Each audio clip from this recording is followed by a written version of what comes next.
Assalamualaikum warahmatullahi wabarakatuh. Pembiayaan jangka pendek ya, ini dikenal juga sebagai pembiayaan modal kerja ya.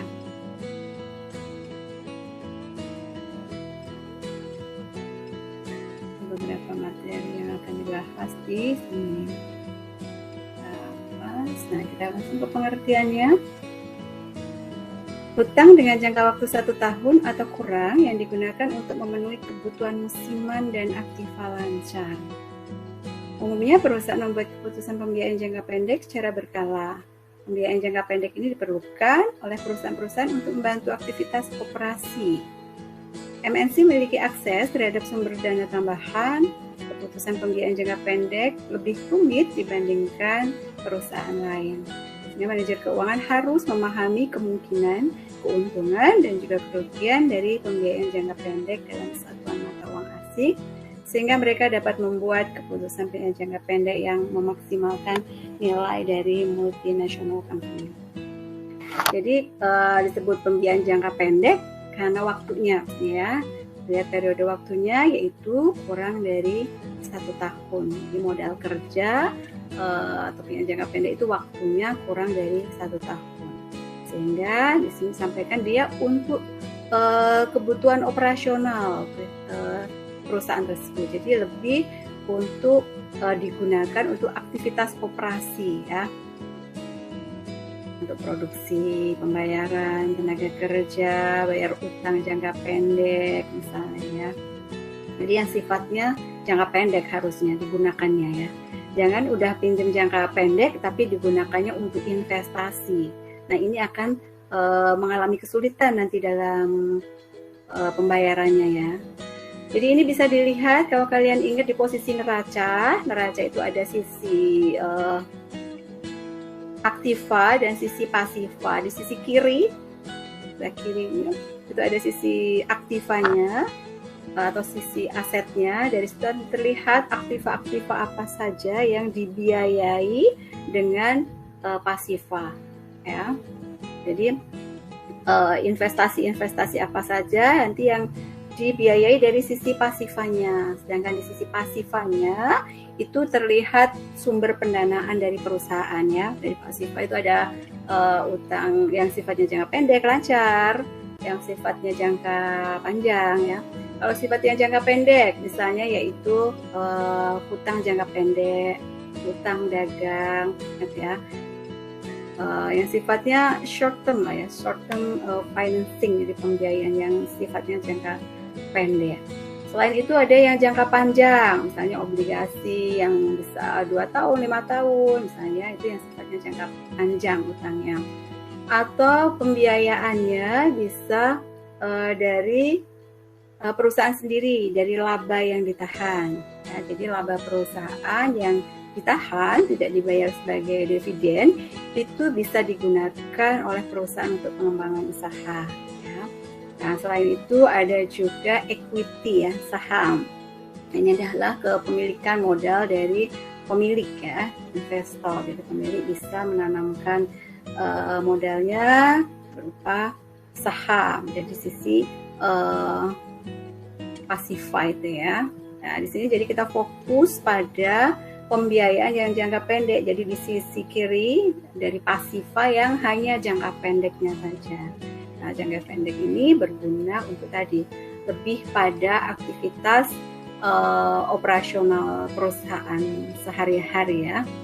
Nah, masalahnya ketika MNC harus memutuskan mau menggunakan pembiayaan jangka pendek apa, itu ada beberapa resiko yang nanti akan dihadapi ya.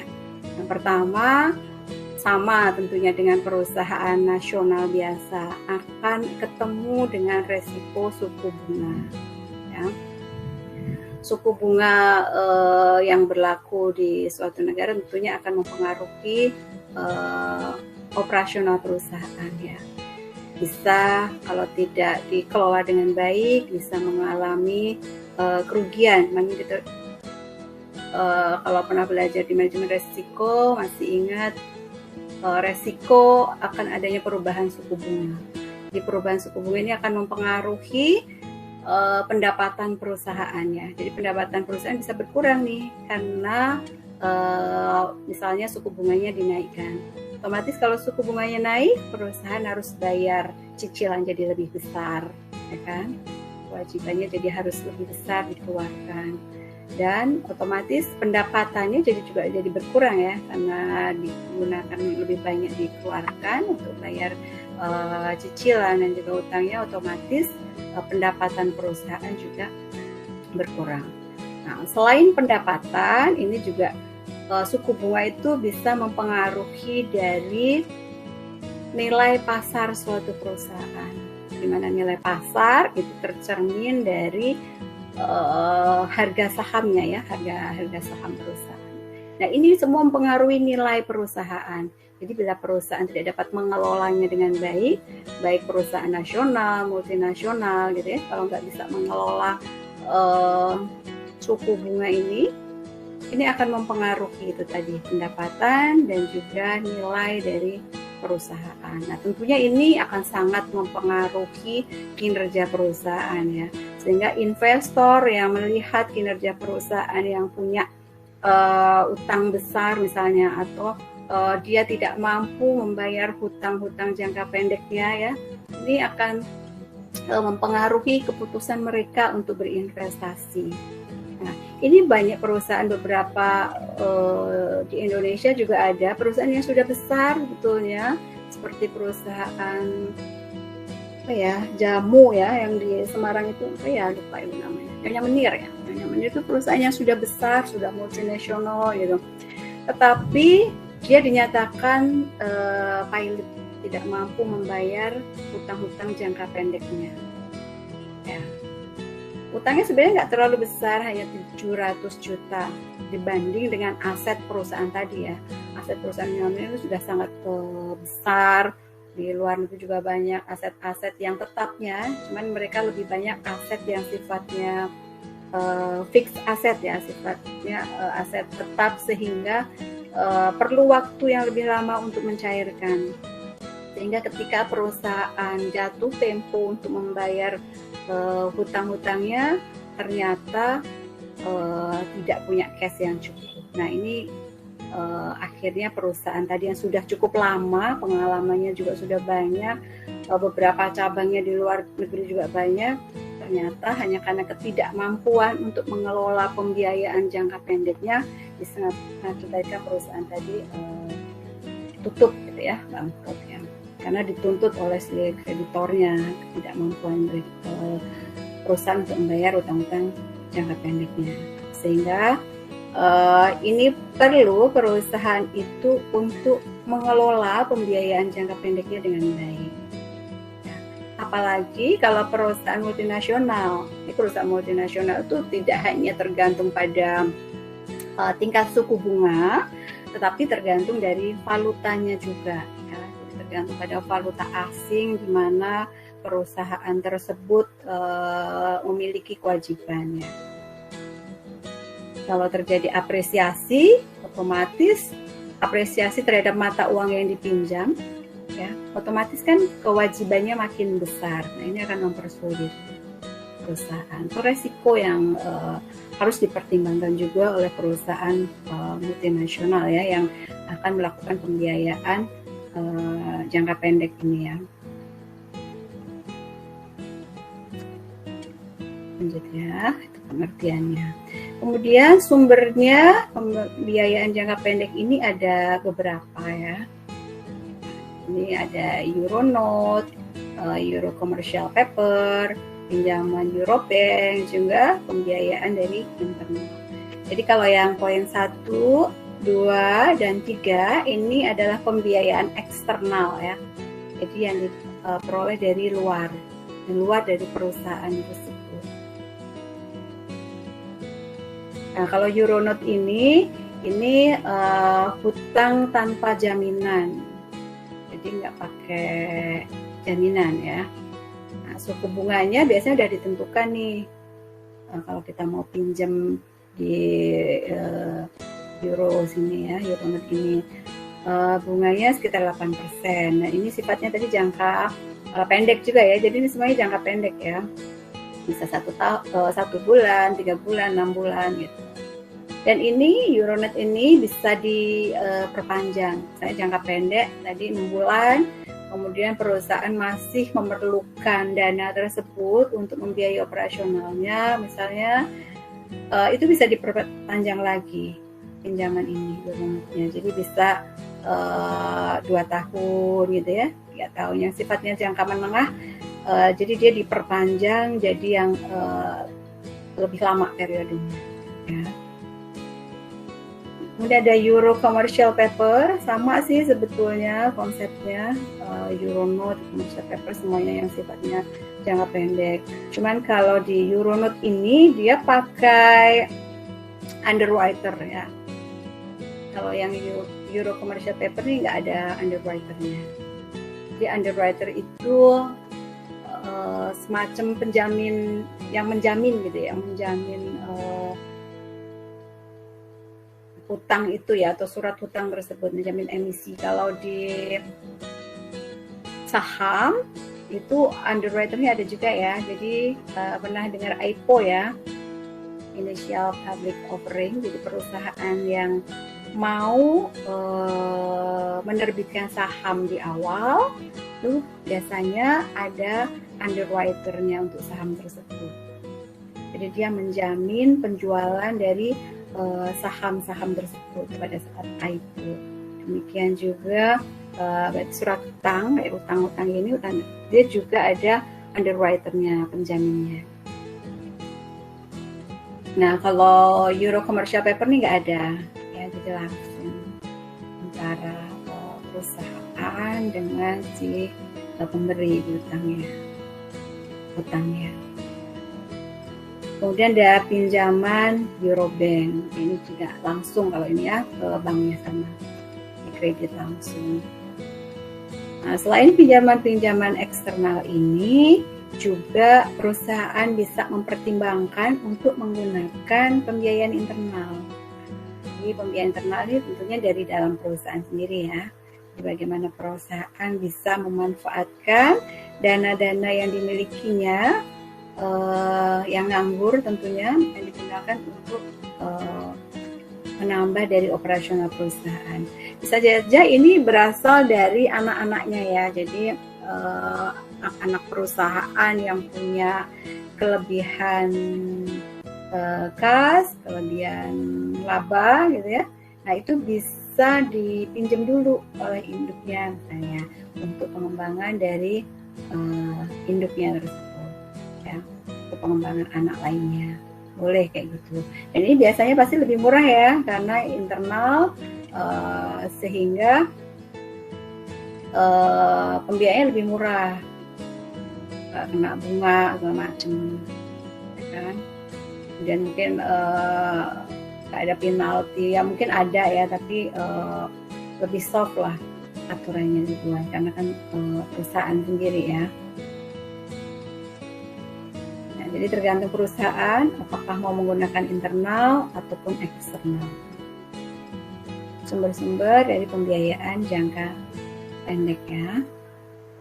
Next.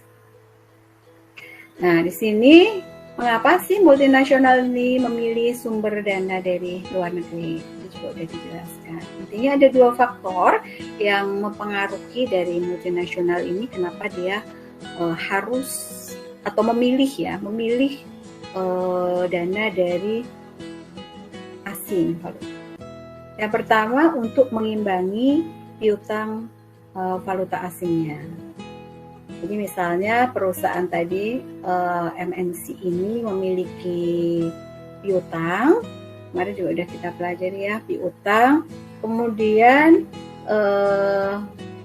dengan piutang itu dia mencoba untuk menghedge gitu ya, melindungi piutangnya agar tidak jadi kecil, tidak turun, misalnya ada depresiasi. Nah, perusahaan bisa meminjam valuta yang sama dengan yang dia miliki piutangnya, sehingga hal ini sebagai kelebihan ya. Jadi selain dia dapat pinjaman, dia untuk melindungi piutangnya juga. Nah, bisa jadi utangnya bunganya jadi lebih rendah, bisa jadi seperti itu ya. Misal ya, contoh, misal perusahaan AS itu memiliki piutang dalam mark Jerman. Jadi dia punya piutang yang akan diterima misalnya 3 bulan lagi dalam mark Jerman. Kemudian perusahaan yang di Amerika ini dia perlu nih dana yang jangka pendek.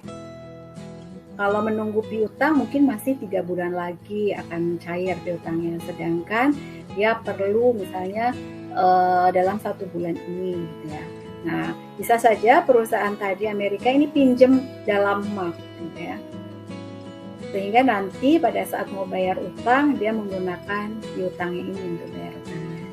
Seperti itu ya. Tambah lagi ada keuntungannya kalau tadi suku bunganya lebih rendah. Sehingga dia dapat double untung gitu ya. Kemudian selain untuk mengimbangi piutang, bisa perusahaan memilih sumber dana dari luar negeri ini untuk mengurangi biayanya. Nah, ini mengurangi biaya ini ditekankan pada suku bunganya ya. Biasanya suku bunga dari luar negeri itu lebih rendah daripada yang di negara asalnya.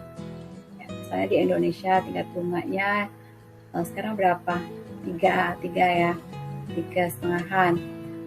Nah, mungkin kalau kita pinjam di luar negeri di euro mungkin bisa lebih murah, bisa hanya 2% saja. Sehingga dengan tingkat suku bunga yang lebih rendah ini mendorong perusahaan multinasional untuk mencari pinjaman di luar negeri. Ya.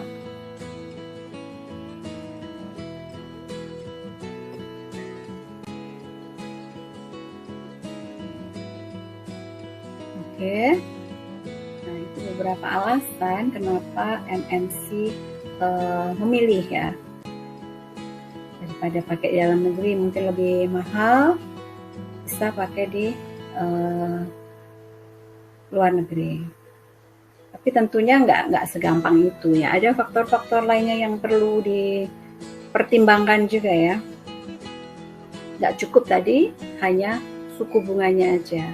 Jadi kalau perusahaan multinasional lebih complicated, lebih ruwet ya, harus mempertimbangkan faktor lainnya juga. Seperti tadi misalnya valuta asingnya ya.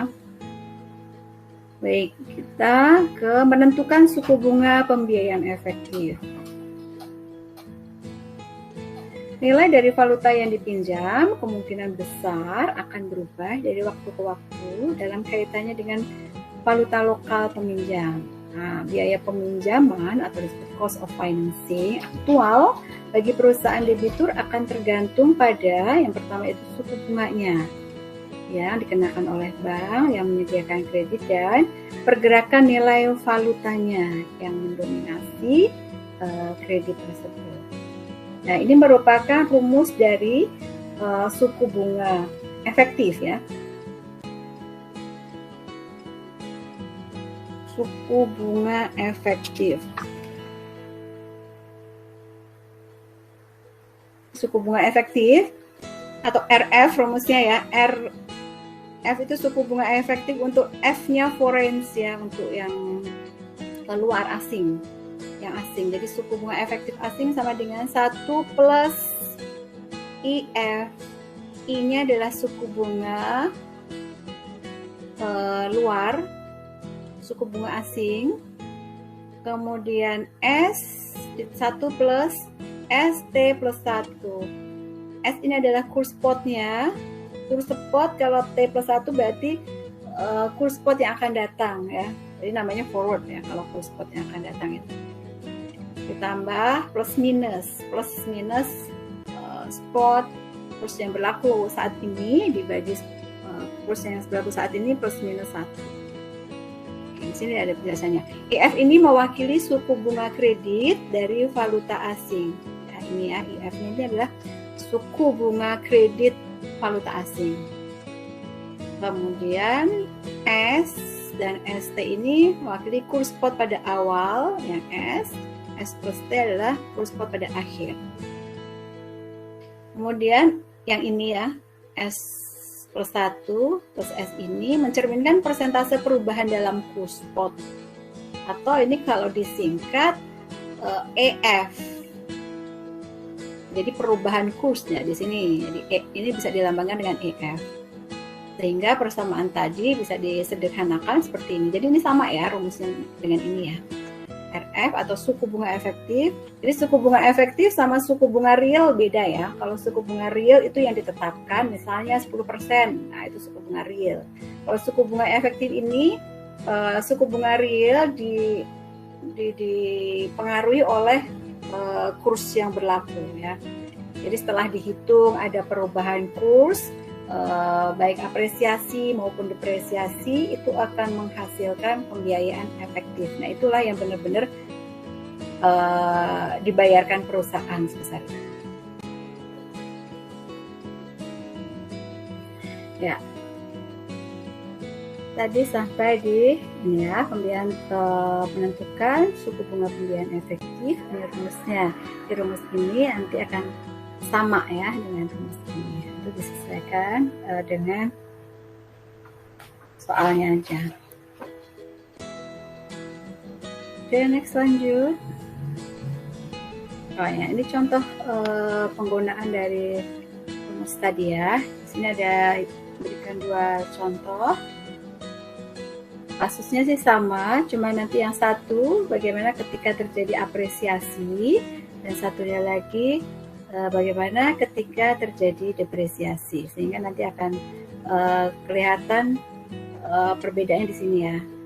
Jadi ini adalah perubahan kursnya di sini. Jadi bagaimana terjadi apresiasi dan depresiasi akan terlihat di sini. Ya. Jadi kalau misalnya apresiasi berarti plus ya, penambahan, atau penurunan terjadi depresiasi. Oke, kita ke contoh dari kasusnya. Ya. Sebuah perusahaan Amerika mendapat kredit berjangka waktu 1 tahun sebesar 1 juta franc Swiss ya, dengan suku bunga 8%. Pada saat menerima pinjaman, perusahaan AS mengkonversikan franc Swiss tersebut ke dalam dolar dalam rangka membayar pembelian bahan baku. Kurs spotnya yang berlaku yaitu 0,5 dolar per franc Swiss. Sehingga jumlah dolar yang diperoleh dari konversi yaitu 500.000 yang diperoleh dari 1 juta ini dibagi dengan kursnya 0,5 ya, jadi 1 juta dibagi 0,5 sehingga ketemu 500 dolar. Dan 1 tahun kemudian perusahaan AS ini harus membayar pinjaman yang tadi 1 juta ditambah bunganya yaitu 8% kali 1 juta ya, 8% kali 1 juta ketemu 80.000, sehingga total franc Swiss yang dibutuhkan untuk pembayaran hutang plus bunganya yaitu 1.080.000. Asumsikan bahwa selama periode 1 tahun franc Swiss ini mengalami apresiasi menjadi 0,6 dolar. Dengan demikian perusahaan akan membutuhkan berapa? Membutuhkan 648.000 ini diperoleh dari ya bunganya tadi pembayaran plus bunganya yaitu 1.080.000 dikalikannya kurs yang terakhir 0,6 ya setelah terjadi apresiasi, sehingga dia harus membayar 648. Ini sudah didolarkan 648.000. Tadi utangnya yaitu 500.000, tingkat bunga 8%, harusnya bayarnya ketika belum terjadi 500 sekian ya, 540 ya. Tapi ternyata setelah terjadi apresiasi berubah, dia harus bayar lebih tinggi ini. Nah, bagaimana solusi cara ngitung bunga efektifnya? Di rumusnya ya, RF 1 plus IF kali 1 plus EF min 1. 1 plus IF-nya itu adalah tingkat bunga realnya, ya, yang ditetapkan di Swiss sebesar 8%. Kemudian dikalikan 1 plus 0,2. Ini dari mana? Ini dari kurs selisih kursnya ya, atau dari sini rumusan ini. Nanti ST plus 1 adalah tadi 0,6 ditambah dikurang ya, 0,6 dikurang 0,5 dibagi 0,5 berapa? 0,2 kan? Ya, 0,2 kemudian kurangi 1. Sehingga pembiayaan efektif untuk RF-nya ketemu 29,6%. Oke, jadi ini adalah sebenarnya yang dibayar oleh perusahaan Amerika setelah memperhitungkan tingkat suku bunga berikut perubahan valutanya, terjadi apresiasi dari franc Swiss-nya. Jadi lebih besar ya, kelihatan sangat besar ya, dari yang 8% menjadi 29,6%. Nah, kalau tahu kayak gini, mungkin Amerika nggak akan pinjam dari Swiss.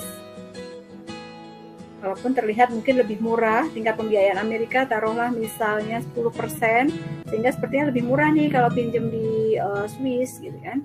Nah, tapi ternyata ketika ada apresiasi, hal ini akan meningkatkan suku bunga efektifnya.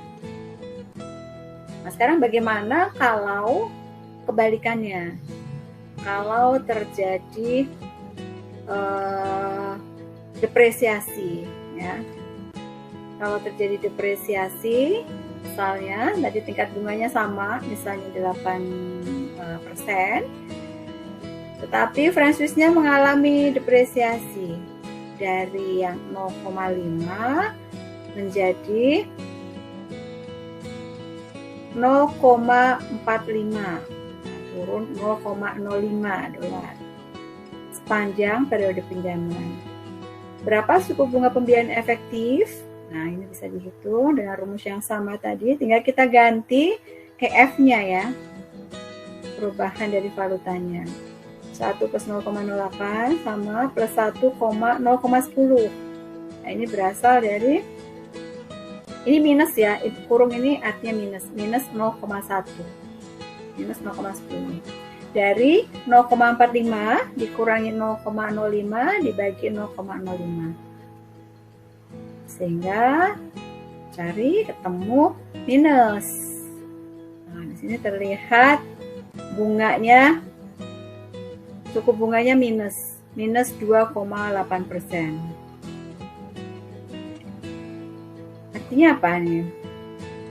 Artinya bahwa suku bunga pembiayaan efektif ini menyiratkan bahwa dolar yang dikeluarkan jadi lebih sedikit nih untuk bayar kreditnya.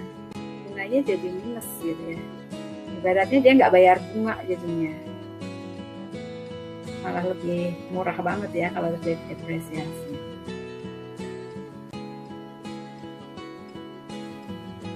Jadi dengan adanya depresiasi ini akan membuat suku bunga pembiayaan efektif ini jadi lebih murah ya, jadi lebih rendah ya dibanding suku bunga realnya. Jadi kalau depresiasinya juga makin besar, ini akan makin menurunkan tingkat suku bunga efektifnya ini, dan ini tentunya makin menguntungkan perusahaan yang pinjam. Ya. Jadi dari kedua contoh ini kita bisa simpulkan gitu ya, bahwa perusahaan multinasional itu dalam menentukan memilih pembiayaan jangka pendeknya tidak hanya memperhatikan dari tingkat suku bunganya, tapi juga harus memperhatikan pergerakan dari valutanya. Apakah kira-kira kalau perusahaan bisa memprediksi, lebih bagus lagi ya, apakah next akan terjadi depresiasi atau terjadi apresiasi terhadap mata uang yang dipinjamnya, ya. Ibu, mohon maaf mau tanya, tadi yang 0,20 dapatnya dari mana ya, Bu? 0,20 ya, 0,20 dapatnya sama dari ini, perhatikan yang ini. S T plus 1 plus minus S dibagi S. Misalnya ini ST plus 1 adalah kurs forwardnya, S-nya adalah kurs di awalnya, ya, kalau ini di forwardnya, sehingga ini sama dengan ini. Sekarang kita masukkan ke sini. Nah, kalau ini 0,20 berarti didapat dari ini tadi yang 0,5 dolarnya, kemudian terjadi apresiasi menjadi 0,6. Sehingga 0,6 dikurangi 0,5 dibagi 0,5. Coba dihitung. Ya. Nah, yang ini tadi juga sebaliknya ya. Sama kurs yang berlaku, T plus 1-nya adalah 0,45 dikurangi 0,5 dibagi 0,05. Sehingga terjadi minus 0,10. Nah, ini yang mengakibatkan suku bunganya jadi negatif ya. Ini Ibu, perhitungannya benar. Oke ya. Dari sini bisa dipahami ya. Gampang kok ini mah. Hitungannya nggak jelimet. Baik, nah lanjut kita ke kriteria-kriteria yang harus dipertimbangkan pada saat memilih sumber dana internasional. Ada beberapa kriteria yang harus dipertimbangkan, yaitu paritas dari suku bunga. Ada beberapa rumus. P itu paritas ya. IH itu suku bunga untuk lokal, home ya, dalam negeri. IF itu suku bunga asing, kurangi 1. Ada rumus dipanjang-panjangin seperti ini tinggal dimasukkan ke sini, ini rumusnya tinggal masukkan ke sini ya, rumusnya. Ketemu intinya di sini IH.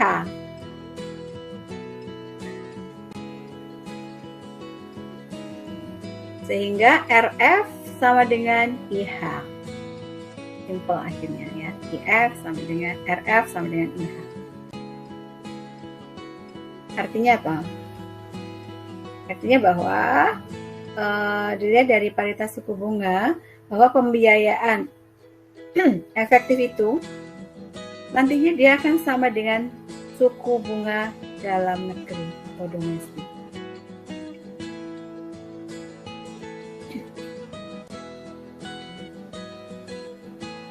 Jadi menurut teori paritas suku bunga ini, pembiayaan efektif itu ya nggak usah capek-capek cari pembiayaan dari luar, lebih baik pakai pembiayaan dari dalam, karena berdasarkan ini paritas suku bunga ini akan sama nantinya. Karena apalagi di luar negeri selain dengan memperhatikan kurs tadi, suku bunga ada kurs, mungkin ada faktor-faktor lainnya juga yang harus dipertimbangkan oleh MMC ya, mungkin situasi politik, ekonomi, dan lain sebagainya ya, yang ikut mempengaruhi juga. Kalau dalam negeri mungkin perusahaan lokal akan lebih memahami ya kondisi negerinya sendiri. Tapi kalau di luar negeri, nah itu ada faktor-faktor lainnya juga yang perlu dipertimbangkan juga. Kemudian kurs forward sebagai kurs peramal. Rumusnya ini sama seperti tadi ya. Nih, ST plus 1 itu sama dengan kurs forward, F itu forward. Nah, sebenarnya dari ketiganya ini, baik dari paritas suku bunga, kurs forward sebagai kurs peramal, maupun ramalan nilai tukar ini intinya memberikan gambaran bahwa sebenarnya tingkat bunga efektif itu ya tingkat suku bunga domestik di dalam negeri sendiri. Nah, jadi nggak perlu repot-repot gitu ya nyari pinjaman ke luar negeri. Kalaupun tadi terlihat lebih murah, tapi akan ada faktor lainnya yang bisa mempengaruhi itu. Nah, kalau dihitung bisa jadi lebih tinggi gitu ya.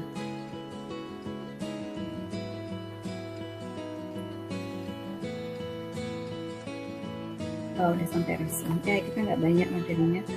Jadi untuk memperoleh dana jangka pendek yang berfungsi untuk memenuhi kebutuhan likuiditas perusahaan, ya. Jadi pembiayaan jangka pendek itu lebih pada memenuhi likuiditas ya. Likuiditas untuk yang sifatnya jangka pendek ya. Bisa membayar hutang jangka pendek, bisa bayar pegawai, beli bahan baku, gitu. Pokoknya operasional perusahaan. Perusahaan multinasional dapat menggunakan berbagai metode untuk memperoleh dana jangka pendek. Ya, ada Euro Notes, ada commercial paper, pinjaman langsung, dan juga tadi ada pembiayaan internal perusahaan. Perusahaan-perusahaan multinasional bisa menggunakan pembiayaan valuta asing untuk mengantisipasi arus kas masuk valuta asing, sehingga exposure terhadap nilai tukar menjadi minimal.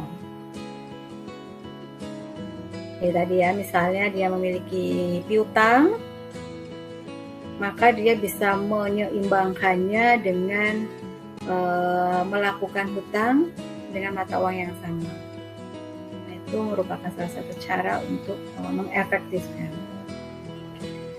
Perusahaan-perusahaan multinasional juga dapat menggunakan pembiayaan valuta asing untuk mengurangi biaya pembiayaan.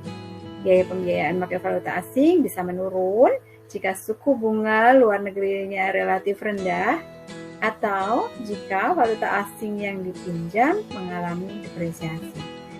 Jadi kalau mau murah intinya itu suku bunganya harus rendah, atau kalau kita bisa prediksi mata uang yang mengalami depresiasi, maka itu akan menguntungkan perusahaan untuk mengambil pembiayaan dari luar. Biaya pembiayaan efektif hasil estimasi ini tergantung pada suku bunga valuta asing dan estimasi persentase perubahan nilai valuta asing yang dimaksud sepanjang periode pinjaman. Baik, cukup. Nah, itu sekitar pembahasan di